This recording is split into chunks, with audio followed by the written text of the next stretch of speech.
Okay. So okay. So it doesn't matter uh, if even if I repeat this. So this section is called unconstrained optimization, and here we will deal with uh, I mean solving this type of optimization problems in which the idea is to minimize these effects, which is referred to as the objective function, and only constraint here is that this x must belong to omega, which is a subset of Rn. And function f is a function from Rn to Rn, and this is referred to as an objective function. The variables x1, x2, xn in this vector x, the elements of this vector x, are called decision variables, and set omega is called the constraint set or feasible set. So here the task is to look for a vector that minimizes fx. So again, the first point which I want to uh, mention it again, that maximizing fx is equivalent to minimizing minus fx. And in view of this, we restrict our attention to minimization problems without loss of generality. The problem mentioned in 1.1 is a general form of constrained optimization problem because the decision variables are constrained to be in the constraint set omega. That's why it's a constrained optimization problem. If omega happens to be Rn, then we refer to the problem as unconstrained optimization problem. Okay.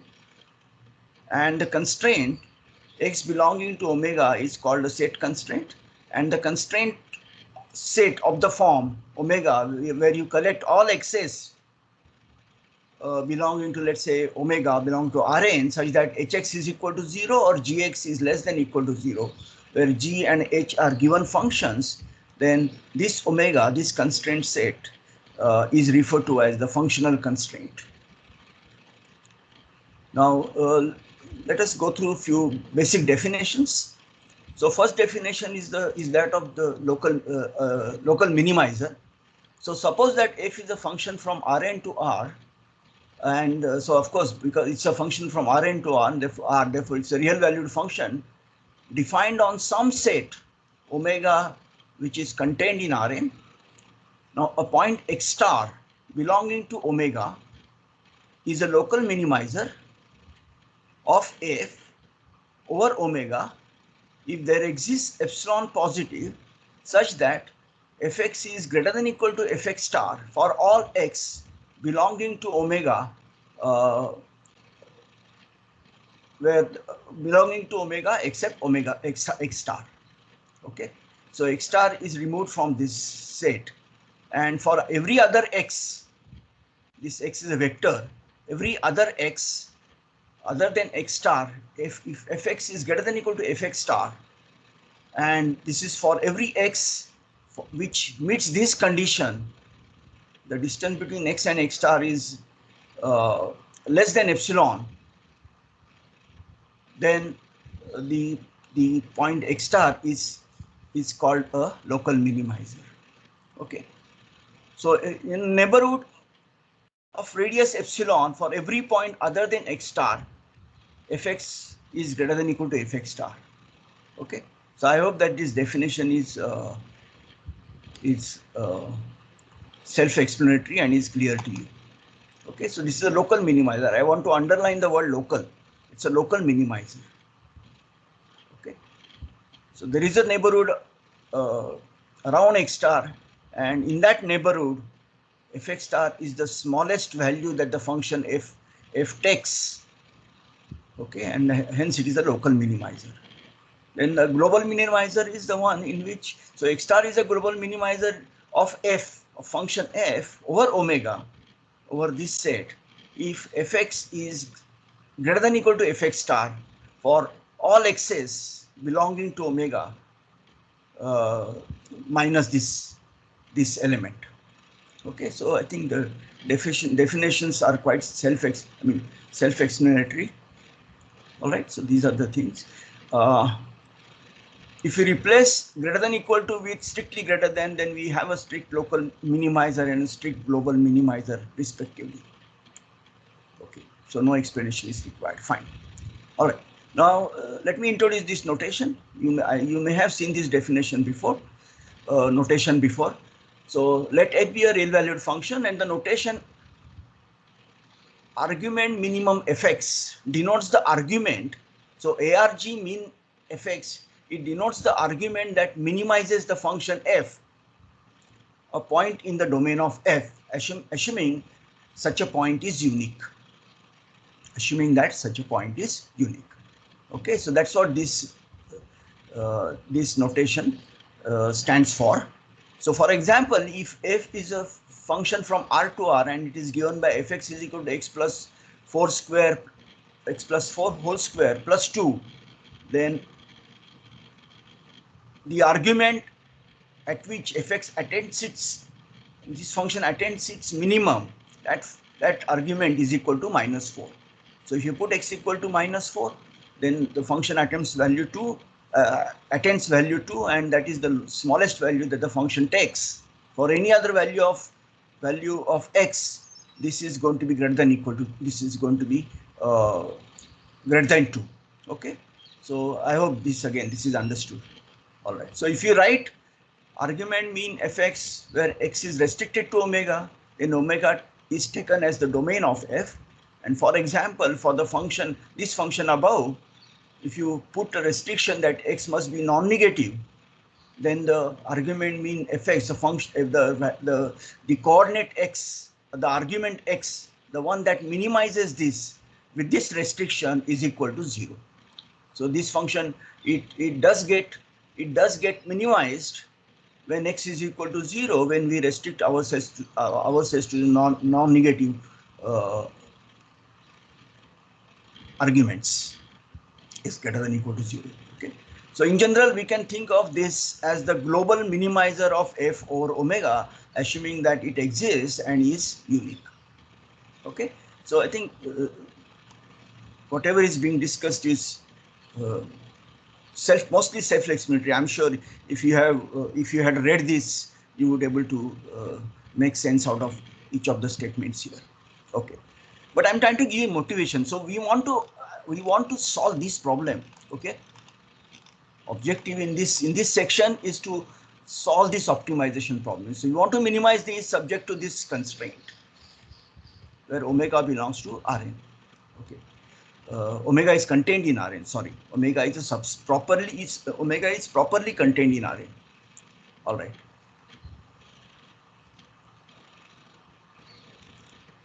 Okay. So now section 2 here in this chapter is conditions for local minimizers.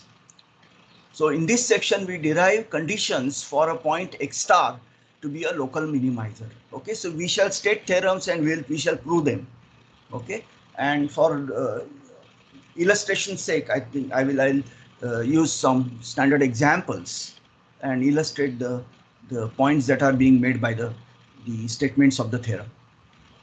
Okay, now again let f be a function from Rn to R, so it's a real valued function, and let df denote this. So I think, okay, maybe I think here, so I'm going to make a digression here, and I'm going to go to these notes and let us recall this that we discussed earlier. So I think, now you would know why I had to review the material that I reviewed in last, 3 lectures. Okay, so I'm sure you are familiar with these notations, and these notations, gradient of f and Hessian of etc., are not new to you, but nevertheless, I think I want to take you through some of the slides. Okay, so let me quickly go through this. Okay, so I think the last lecture ended where we discussed the concept of matrix norm. Then so matrix norm was introduced to you. The concept of matrix norm. 1 second, I think. Yeah, yeah. This is Frobenius norm was mentioned. Then we also studied or discussed the concept of matrix norm induced by vector norms. Okay, and then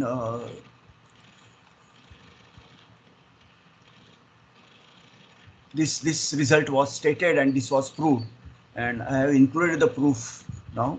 Okay, So the proof has been included. Proof of this is appearing given on slides, on slide number 43 to slide 45. So this is where the proof of that this thing appears. Okay, that you must have gone through. All right. Now I want to go to, one second, give me a minute. This is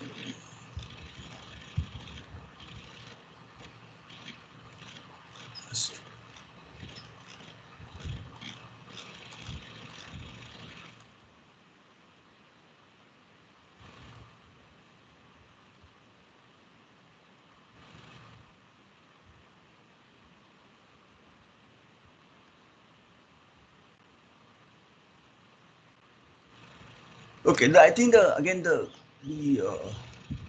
motivation for introducing the matrix norm, etc. So if you are given a matrix sequence xk of m cross n matrices, and then this sequence is said to converge to the m cross n matrix A if this matrix norm A minus AK converges to 0 as k tends to infinity. Okay. So in case of, if you take the vector norm as the Euclidean norm, then we know that the matrix norm is the largest square root of the largest eigenvalue of A transpose A. Okay. So depending upon the vector norm, this matrix norm, induced matrix norm will change. But this is the most general definition of a sequence of matrices, m cross n matrices converging to a matrix, to this matrix, the matrix A of the same order, m cross n. Okay. Then again, this is a continuation of whatever I was discussing in the previous lecture. This has nothing to do with what I started out with this morning. Okay. So A is this thing, then limit of A raised to k tending to infinity. This this A raised to k matrix, okay, converges to a 0 matrix if and only if the eigenvalues of A satisfy this again. So this, even though I have written the proof to be given later, I may not give the proof. And also, I'm not expecting you to know this proof. So as far as quizzes and mid-sem and end-sem exams are concerned, so I'm not going to be asking you to prove these results. And this is again the series of n cross n matrices. If you have this series, this series converges. It has a finite sum if and only if limit of A raised to k going to infinity approaches zero matrix. Okay, and in this case the sum of the series is equal to In minus A, the inverse of this In minus A matrix. Okay. Okay, so I think again, so a matrix, this is for just completeness sake, a matrix valued function A from R raised to R to R raised to n cross n is continuous at a point. So we know what to expect here. Okay, so you can just, again, this is okay, fine. I think no, okay. The digression that I wanted to make was to this topic, differentiability. Okay, now again, let's recall this. See, again, before I discuss this, I want to draw your attention to the following, which we have already discussed. Okay, so I think this should. Okay, 1 second. So, let us recall this. Okay, just, I mean, 1 second. I'll show you.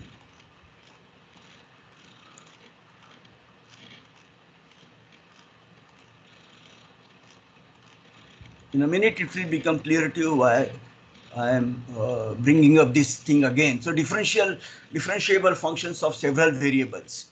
Okay, so we discussed this in detail, and I tried to motivate this definition for a function of several variables. So you have a function f from Rn to R, and we are talking about the function f from Rn to R being differentiable at this point, and the definition was given as this. Okay. So let's recall this definition. Okay, so mi's are the partial derivatives. So m1 is the partial derivative of f with respect to x1, m2 is the partial derivative of f with respect to x2, and so on. Okay, so Okay. So what I'm saying is, let us recall this, and then now I want to define this. Okay. So maybe I think the question that probably would cross your mind is that why am I discussing this? I already discussed the differentiability as well. But please note that here we talked about the function f from Rn to R being differentiable at point x naught, say. Okay, so here this definition, here it is assumed that f is a function from Rn to R. So this definition applies to functions f from Rn to R, whereas in this definition now, look at this, I have a function from Rn to Rm, so I need to deal with it differently. Okay, of course, when m is equal to 1, this will reduce to that one. Okay, so I'm trying to sort of impress upon you the need for discussing this now, right now. And this is all whatever I'm going to discuss now, this is required here in the discussion of this problem that we are, optimization problem that I stated earlier. So in this proof, so I'm going to actually, I'm going to state this, as far as this optimization problem, I'm going to state the following theorem, and if time permits, I shall prove it today. Okay, so let me just tell you one second. Let me take you to the statement of the theorem. Okay, sorry, I'm just going back and forth, but I can't help it. Just please bear with me. So this is what I want to prove. Okay, so let omega be a subset of Rn. Then let f belong to, what is this C superscript 1? The C superscript 1 is the class of all continuously differentiable real valued functions. Okay, let this be defined on omega.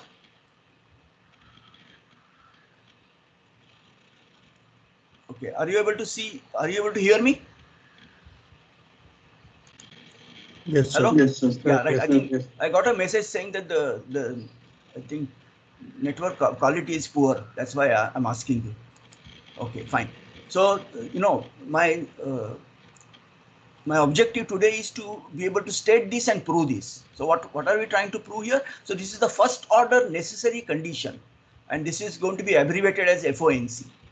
So omega is a subset of Rn if f belongs to the class of continuously differentiable real valued functions, and this be defined on omega. Then if x star, this point belonging to Rn or belonging to omega, is a local minimizer of f or omega, then for any feasible direction d at x star, this condition must hold.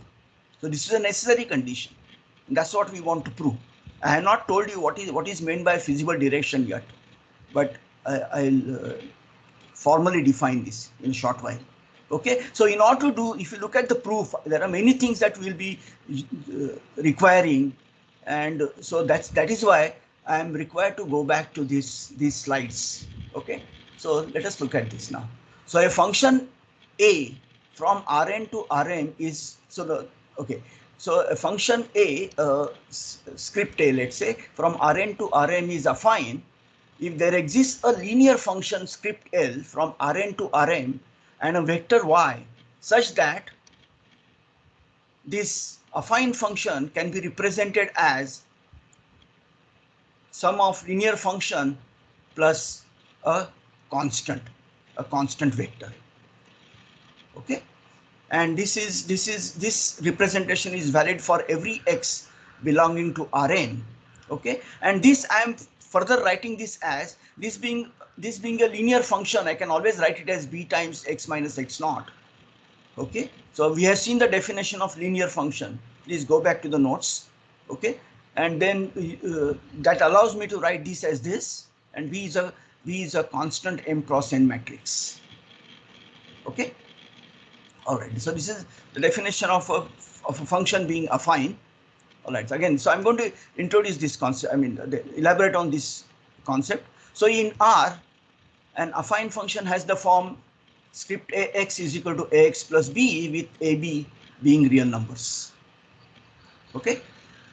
All right. Now, here's the first theorem in this section. So a transformation f. Again, I'm sorry about the notation mix up. So here I'm using now script f. Actually, actually script f is playing the role of script a here. So I hope from the context you should be able to figure out what is being said. Okay. So a transformation f. So again, it's a function from. Please note that. I think notation is unimportant. So it's a function from Rn to Rm. So the argument of f is in Rn, or is a member of omega which is contained in Rn, whereas it is a function from Rn to Rm.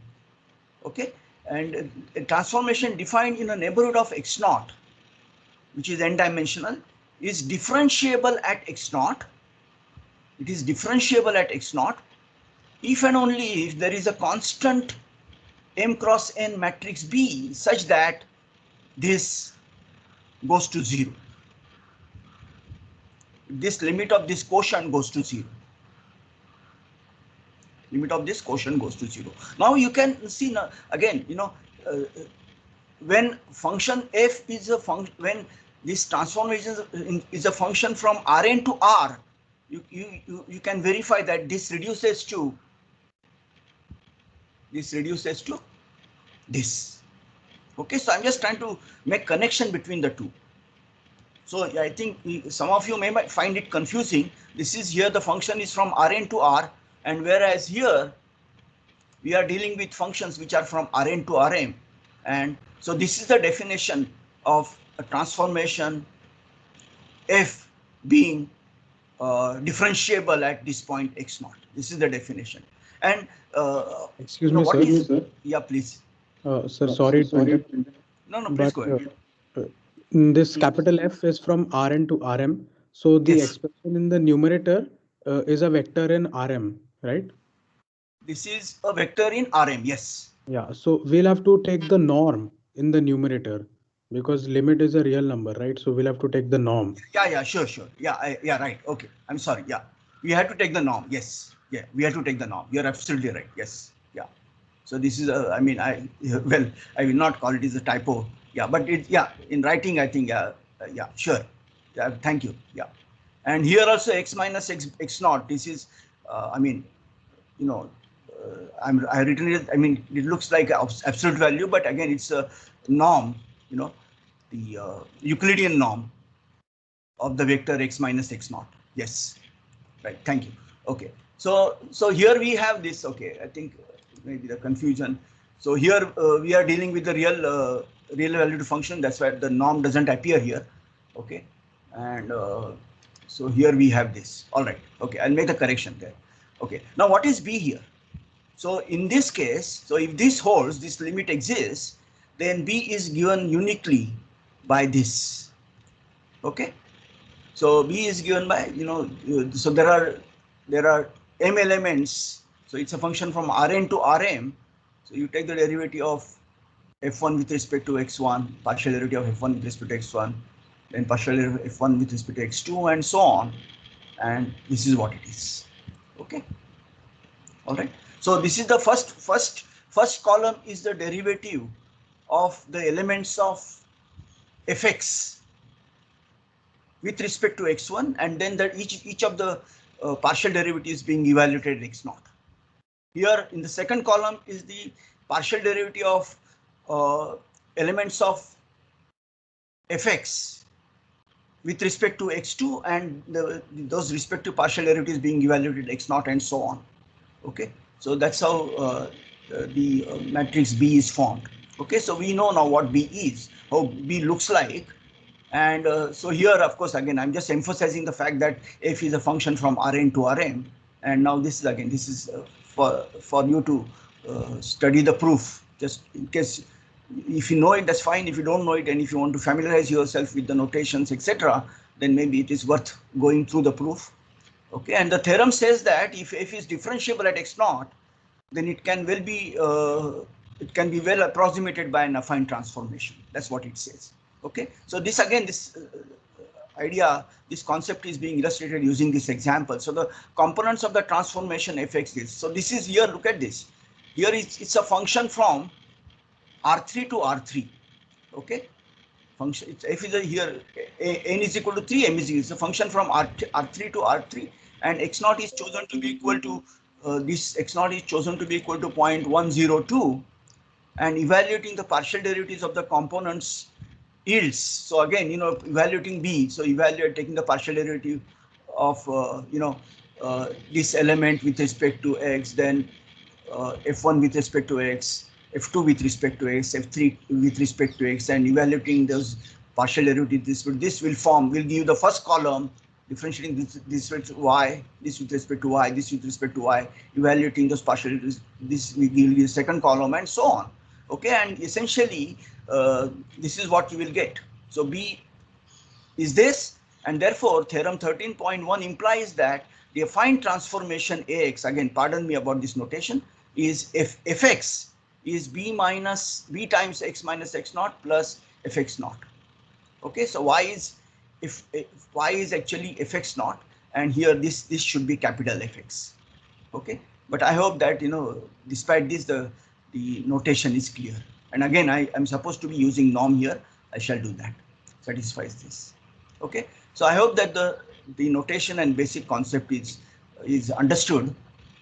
Okay, now continuing with the example, with example 13.1. So 13.1 was that actually this example real line. So in R an affine function has the form x equal to b. So maybe I think I will skip this. This is very elementary. So you can go through this example 13.3, and you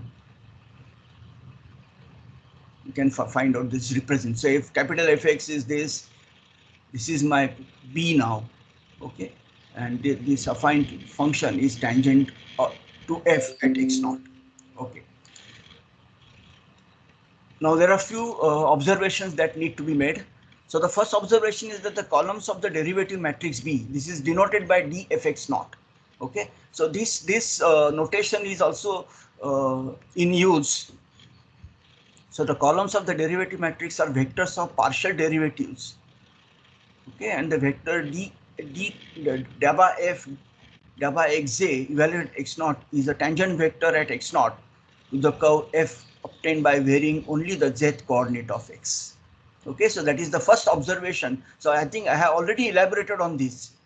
So I already elaborated in general and through the example that we discussed, where the function was from R3 to R3.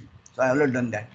Now, if f is a function from Rn to Rn, if f a function is differentiable, then the function del f defined by this, again, as you all know, this is called the gradient of f. Okay, this is called the gradient of f. So f is a function from Rn to Rn, this is the gradient of f.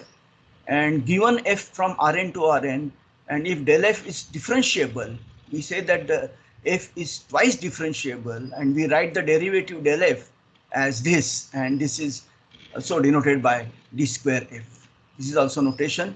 That notation is in use. Okay, so we know. So here this is the b was given by this. Here let's recall this. The b is given by this, and this is also dfx naught. The notation I think I have this is this, and this somewhere I mentioned that this notation this is also b is equal to dfx naught. Now if this is differentiable, then we have d squared fx naught, and d squared fx naught. This is d square f, but when you evaluate x naught, you will have x naught as the argument, and this is the thing, and this is called the Hessian matrix of f at x. Again, everyone knows this. Okay, a function f from omega to Rm is said to be continuously differentiable. This is again matter of notation. Okay, just the notation. So a function f from omega to Rm, omega contained in Rn, is said to be continuously differentiable on omega if it is differentiable on omega and the partial derivative, each of the partial derivatives or this df function from this is continuous, and that is the components of f have continuous partial derivatives. When this happens, we say that the function f is continuously differentiable, and the class of all such functions is being denoted by C superscript 1. Okay, so in this case, we write f belongs to C superscript 1. If the components of A have continuous partial derivatives of order P, if the components of f have continuous partial derivatives of order P, then we write f, we say that f belongs to C superscript P. Again, this is, I mean, the standard notation. And note that the Hessian matrix of a function f from Rn to R at x is symmetric. So the question is, again, I think we have discussed this when we discussed this point when we dealt with functions from Rn to R. So this matrix, so the question is that when is this equal to this? In general, this need not be equal to this. Okay, or in general, this need not be equal to this.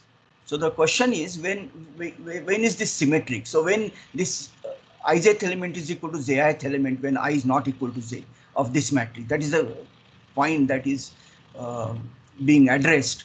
So here this point is saying that, note that the Hessian matrix of a function at x is symmetric if is twice continuously differentiable at x.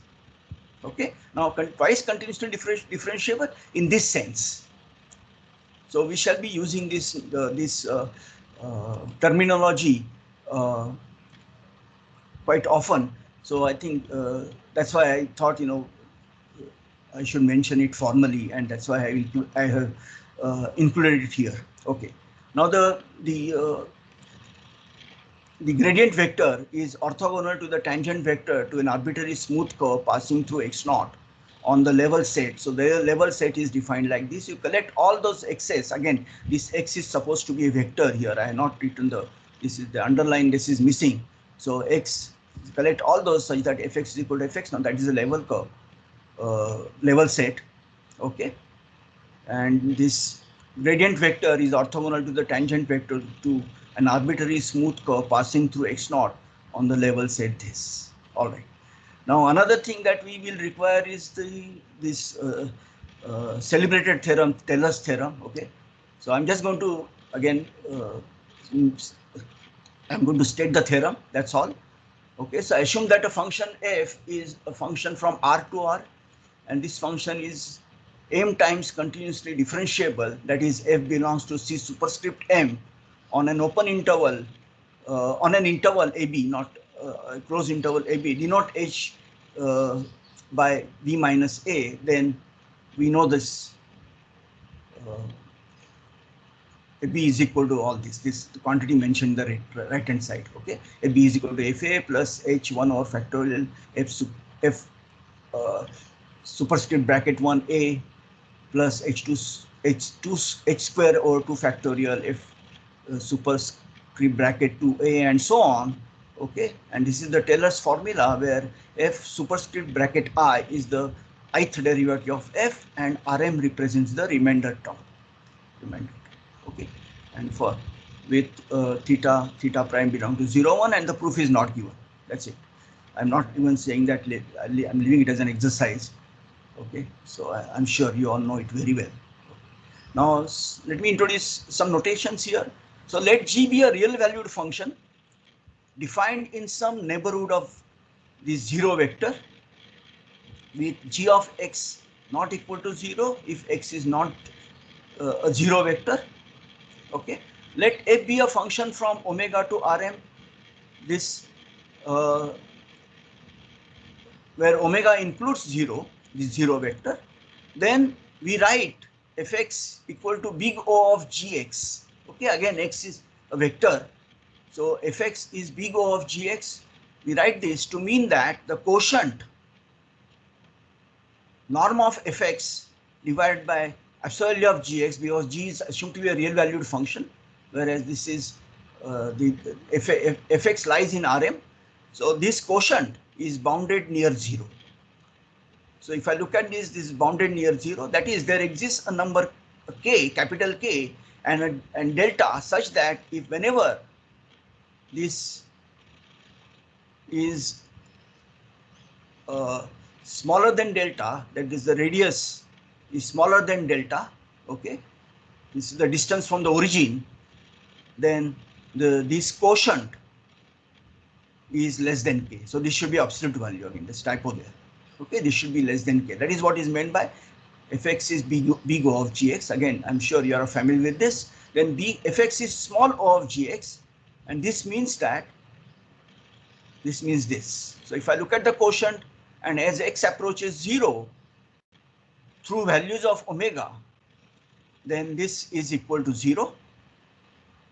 Okay, and again we know that this is a stronger statement. So this implies this, but the converse is not true. However, if fx is big O of this, then if fx is small o of this, even though the general, this does not imply this, but if this is valid, then this is also valid for any epsilon greater than 0. So this again, I'm not going to prove this. I will let you worry about this. Okay. And finally, I want to state this result because we shall be using it. So let G be a function from D to R. Let this be a differentiable on an open set D contained in Rn, and let F be a function from AB to D be differentiable on AB. Then the composite function H from AB to R given by Ht equal to GFT is differentiable on AB, and it is given by this. So H prime T is given by this. Okay, it's a inner product of these two, this vector and this vector. All right.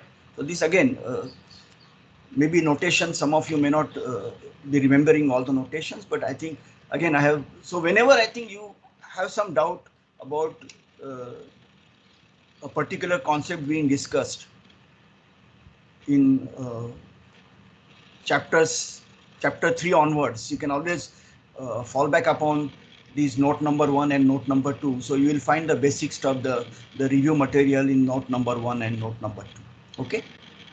All right. So this is the this of course this note number 1. This is the updated version, and the version that is available on MS Teams is previous one. So I will upload this one on MS Teams. Okay.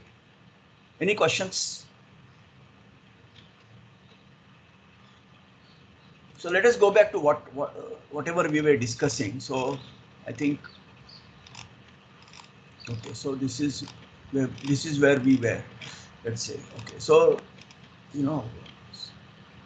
so we want to discuss conditions for local minimizer. So again, I have introduced you to this notation.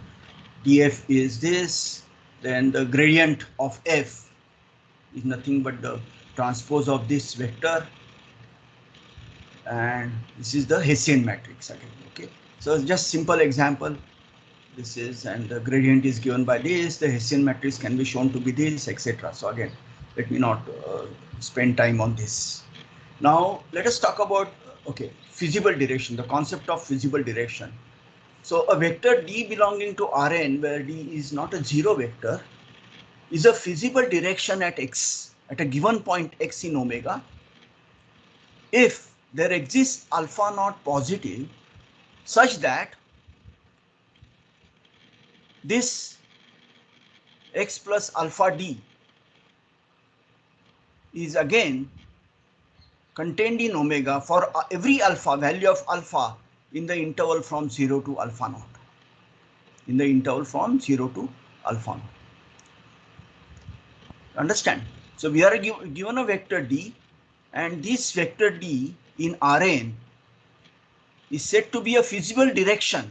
Let's note the wording. It's said to be, or is called a feasible direction at a fixed point x, if there exists a positive number alpha naught such that x plus alpha times d belongs to omega for all alpha belonging to 0 to alpha naught. Okay, so now for example, again, maybe I should include this, but let me just show you this. Let's see. One second. See if you can view this. I'm going to show you one figure that is appearing in this book, and see if we can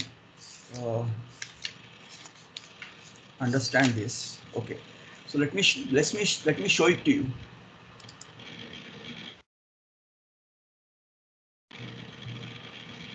One second. Okay, are you able to see it now, this figure? Are you all able to see it?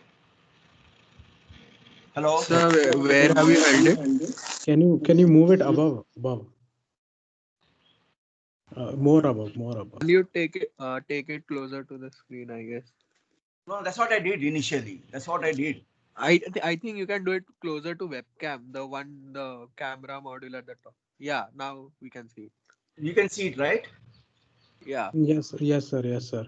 Okay, so now I think this is vector D1, and this is alpha between so x. This is vector x, and D1 is the feasible direction for at x. If x plus alpha d happens to be in omega for every alpha belonging to 0 to alpha naught. All right. Whereas the vector x2 that is being shown here, or sorry, vector the d2 vector, which is emanating from x, that vector is not it does not represent the feasible direction. The reason being it doesn't lie inside omega. Does that make sense? You can think about it, and what I'm okay. Are you all able to see it? That's the point. Yes, sir. Okay, fine. I think you can think about it. Okay, this is the best that I can do probably here. Okay, so let me switch off this video.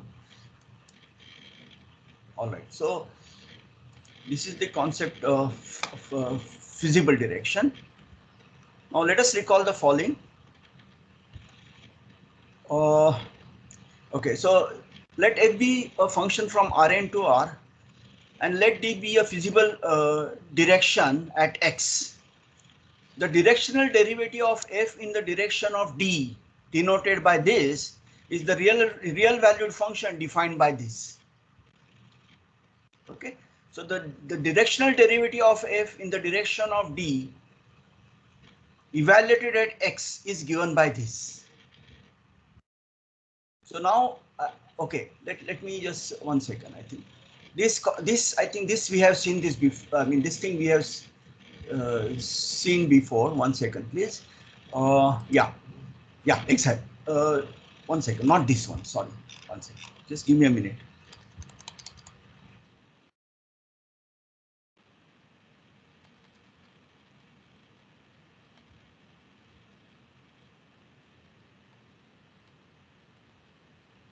Yeah. So let us all recall that we have discussed. We have seen this definition. We have discussed it in at length. Okay. So remember having seen this. Phi be a unit vector, x a point in Rn, then the directional derivative of f at x in the direction of phi was defined like this. Now instead of t, I'm using alpha there, and instead of phi, I have d there. And if the limit exists, and this is the ordinary derivative of this function. Exactly. I think what the point that I wanted to make you is that when I define this directional derivative of f at x in the direction of phi, I pointed it out to you that this can be viewed as the ordinary derivative of the function ht is equal to f of x plus t phi. Okay, at t equal to 0, if the ordinary derivative, if it exists. So I'm now trying to recall this. Okay, so I think we are all familiar with this. Now let's go back to this notation. Only thing now, just to I want to reiterate this point, is that in place of t I have alpha, and in place of phi I have d. That's all. That's all. Okay. So if you look at this definition, 1 second, here it is. See, this is what I have. So in place of phi I have got d, and in place of t I have got alpha. Otherwise, other things remain the same. Okay, so this is the direction. So we are familiar with this definition. Not only that we are familiar with this definition, but then we can make use of this result. This is what we are saying. Okay, so now if the length of D vector is 1, then this represents the rate of increase of F at X in the direction D. Again, I'm sure you would know the physical meaning of this. Okay, now to compute the above directional derivative, let X and D be given. Then this can be regarded as a function of alpha, the comment that I made a while ago in terms of phi and t, and computing the partial derivative of f at x in the direction of d is same thing as differentiating this function with respect to alpha and setting alpha equal to 0. So again, I have mentioned the reference. Please refer slide number 30 and slide number 31 in note number 2, the one which I just showed you. Okay. So now applying the chain rule yields. So if you apply the chain rule, this is what you get. So, so the chain rule again, which I showed you a while ago. This is the chain rule that I showed you. Ht is equal to GFT is this. Is the inner product of this. Okay. This is the gradient vector. And this is this. A vector of partial derivatives. Okay. So, yeah. So, 1 second, please. Sorry.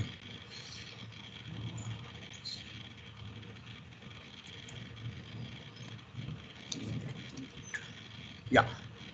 So applying the chain rule, this is what you get.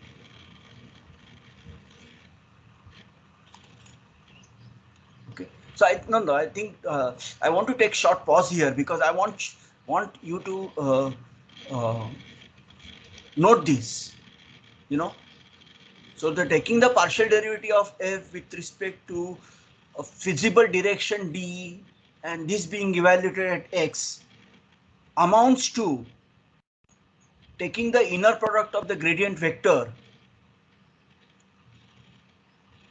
and the feasible direction, the vector representing the feasible direction.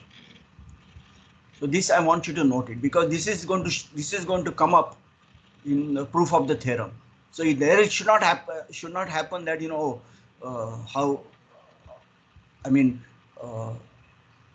how did we come up with this? That should not happen. So how does one come up with this? That should not happen. That's why I'm taking a short pause here and then you should know this. Okay. And this again, this example, I'm going to stop I know time is almost up. So example 2.2, let f be function from R3 to R be given by this and let let this direction be given by this. And this is of length 1. Then the directional derivative of f in the direction of d is given by this as was pointed out earlier. And this is 1. So if d is equal to 1, then this is the rate of increase of f at x in the direction d. Okay. And now, so I have stated the theorem and I'm going to prove it. I have run out of time and then I shall prove it in Monday's class. Okay. Let me tell you that just once I'm going to upload the problem set number 1 by today evening. Okay. And it will be due by next Thursday evening. Okay. So I'll give you 1 week to submit your solutions. I'll tell you exactly where to submit those solutions also. That I shall let you know in the next week. Okay. Let's stop here. Thank you.